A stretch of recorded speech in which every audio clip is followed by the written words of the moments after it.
Oranger Rogers. Today, turns out that I'm not getting enough views, so in order to help with the algorithm, I'm gonna do a explained video. One of those that's one of those popular things. And today the things that's gonna be explained is Scooby-Doo. So together you and I will probably learn something about Scooby-Doo. Now, before we begin, don't forget to like and subscribe, and just share my video somewhere. Put it out somewhere out in the ether. Hopefully someone will find it. But now let's learn a little bit about Scooby-Doo. So in my extensive research, it turns out that Scooby-Doo is an American media franchise owned by Warner Brothers Entertainment and created in 1969 by writers Joe Ruby and Ken Spears through their animated series Scooby-Doo, Where Are You? For Hanna-Barbera, which was absorbed into Warner Brothers back in 2001. Didn't know that. That's wild. Okay. Mm-hmm. The series features 4 teenagers: Fred Jones, Daphne Blake, Velma Dinkley, and Shaggy Rogers. And of course, their Great Dane, named Scooby-Doo, who solve mysteries involving supposedly supernatural creatures through a series of antics and missteps while traveling using a brightly colored van called the Mystery Machine. Oh, that's what it's called. Okay. They named it the Mystery Machine. That's interesting. Okay. The franchise has several live-action films and shows. Scooby-Doo was originally broadcast on CBS from 1969 to 1976, when it moved to ABC. Bet you didn't know that. ABC aired various versions of Scooby-Doo until canceling it in 1986, and presented a spin-off featuring the characters as children called A Pup Named Scooby-Doo from 1988 until 1991. 2 Scooby-Doo reboots aired as part of Kids WB on the WB and its successor, the CW, from 2002 until 2008. Further reboots were produced for Cartoon Network beginning in 2010 and continuing through 2018. Repeats of this very Scooby-Doo series are frequently broadcast on Cartoon Network's sister channel, Boomerang, in the United States and other countries. The most recent Scooby-Doo series, Scooby-Doo and Guess Who, premiered on June 27, 2019 as an original series on Boomerang's streaming service and later HBO Max. In 2013, TV Guide ranked Scooby-Doo the 5th greatest cartoon of all time. Okay. I mean, TV Guide's not that relevant, but okay. But yeah. Anyway, hopefully you guys learned a bunch of Scooby-Doo facts. I did. No, wait. I still need more time. Okay, we're gonna switch off into Scooby-Doo Iceberg. Yeah, there we go. Scooby-Doo. Woo. Just give me a second. All right, that transition took like a second for you guys, but it took me about it's to find an iceberg that didn't make me want to cry because of how bad it is. But this one's still pretty bad, and I really don't want to do this. But I gotta pay the editor, gotta pay the landlord, gotta pay Billy Gates, gotta pay for the skins in the game for live service for game, whatever video game that I'm playing right now. The skins for those characters, gotta pay for that. So we gotta pad out time. So here we go. We're gonna learn a bunch more about Scooby-Doo, and you can. Here you go. Boom. There it was. There was the iceberg. Hope you paused it. But as mentioned before, this iceberg also kind of sucks. So, I'm not gonna explain everything here, but here we go. Level 1. Scooby Novice. Weird crossovers. Scooby-Doo is known to have a bunch of weird crossovers, such as them crossing over with Batman, the Harlem Globetrotters, or Supernatural. Scooby-Doo is known to just have a bunch of crossovers with other series because, I don't know, that's how they make money. Shaggy is a stoner. Shaggy's not really a stoner. He's just a vegetarian who runs a lot. He's not really a stoner. A lot of it's just because of his character's inspired by kind of hippie culture, and then also his voice actor wanted him to be a vegetarian just like him. But yeah, Shaggy don't smoke. He don't do that. Scrappy-Doo. I I know this is like a bit, and I'm just doing this as a joke or whatever, but there's actually a really cool article about Scrappy Doo and like the guy who created him, and like how he pretty much just like wonders why people hate Scrappy Doo now, when in reality Scrappy Doo is like the character that saved Scooby Doo from just becoming a series that stayed in its time period. But pretty much the guy goes on to explain that he explains a process in which Hanna-Barbera kind of greenlit shows or characters or whatnot, which was the process of getting a Looney Tunes character, getting their base characteristics, and then turning it into a new character. This guy, the creator, explains that Scrappy Doo was heavily inspired by the Chicken Hawk from the Foghorn Leghorn shorts. Both of them are, small in stature and are just very aggressive and are willing to fight, which, is just something that both Hanna and Barbera would have accepted.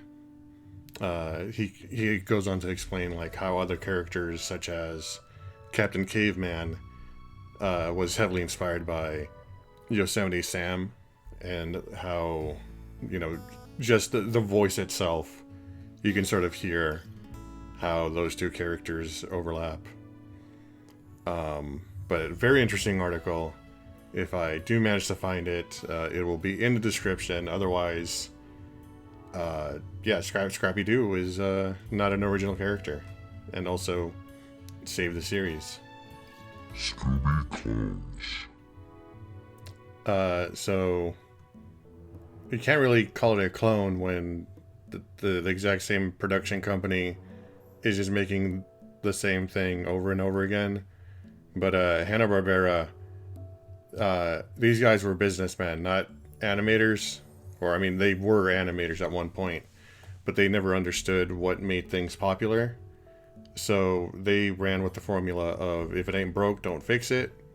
And due to the popularity of Scooby-Doo, they simply decided to continue the formula of gang of teenagers and their wacky talking animal and or inanimate object formula for what seems to be at least 4 or 5 different series. I believe there was even more, all of which mostly continuing with the mystery solving formula, but Scooby-Doo prevailed and still continues today. Velma is a lesbian. So this one is just because, of the time period and the culture and whatnot, and like how Daphne is sort of like a, dresses and acts like a typical woman, whereas Velma, she dresses frumpy and sort of kind of doesn't really have much of a romantic interest or shows any romantic interest in anybody. But now Velma is in fact a lesbian with one of the more recent animated movies that came out in 2022 named Trick or Treat Scooby-Doo, where she's in love with this fashion designer. They, if I remember correctly, they also wanted to make her gay in the live action movies, but the W didn't want that to happen. Also, Mystery Inc. had that with her coming to terms with her sexuality after dating Shaggy and then realizing that she was more in love with Marcy. But yeah, that's it. Level 2. Scooby fan. Scooby snacks flavor. Have you ever wondered what Scooby snacks tasted like? Me neither, actually. I actually don't care. But it turns out that they might be like some sort of like caramel or like butterscotch flavor, depending on who you ask. I think in one of the DVDs they actually give you a recipe on how to make Scooby snacks. So it's just it's a cookie. Also, now I'm just gonna go down the entire thing without doing the dumb thing, the intro, because a lot of these are just incredibly boring or just doesn't matter. Like, oh my god, who cares about this stuff? Like, Velma x Johnny Bravo, that was just an episode. Cool. Now here's a stupid one. Fat shaming controversy. In one of the movies, Daphne gets fat. She gets cursed and turns fat. So a bunch of fat losers cried about body shaming or whatever. Cool. Shaggy's Adam's apple. Some people, through the Mandela effect, believe that Shaggy has always had an Adam's apple.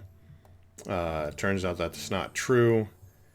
Really, the only time he has an Adam's apple is, whenever he gulps and, to show that exaggerated gulping effect.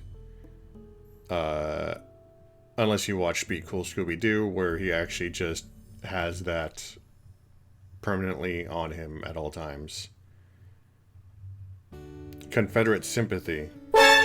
I'm pretty sure this entry just is looking at how there's a lot of Confederate stuff within the series, like how Shaggy had a great uncle who was a Confederate general, or how in the Zombie Island you have Confederate ghosts / Confederate zombies trying to help the gang from being soul sucked like they were. I don't think it's much in terms of Confederate sympathy, but if you just think about the time period of when the series was written, it would have been like probably the 100-year anniversary of the Civil War. And when it comes to the paranormal, if you have characters heading towards the south, of course it would make more sense to have Confederate spooky places, and then if you went, towards the north, then it would have been more like Victorian era type of spooky stuff. It was just, fresh in the minds of the writers, and fits the setting. Scooby Snack Spice. This is just synthetic weed. And finally, now I don't know why this is on the Iceberg, since it doesn't have anything to do with Scooby-Doo directly, other than SS El Faro was a Puerto Rican vessel that in 2015 was snapped in half during the Hurricane Joaquin. Apparently, the final message before the ship broke in half was somebody saying "Ruh-roh." Yeah, that's it. Well, there you go. Hopefully I've appeased the algorithm, and I make a ton of money. This video really sucked. I'm sorry for making you waste your time listening and or watching it. But dollar bills, y'all.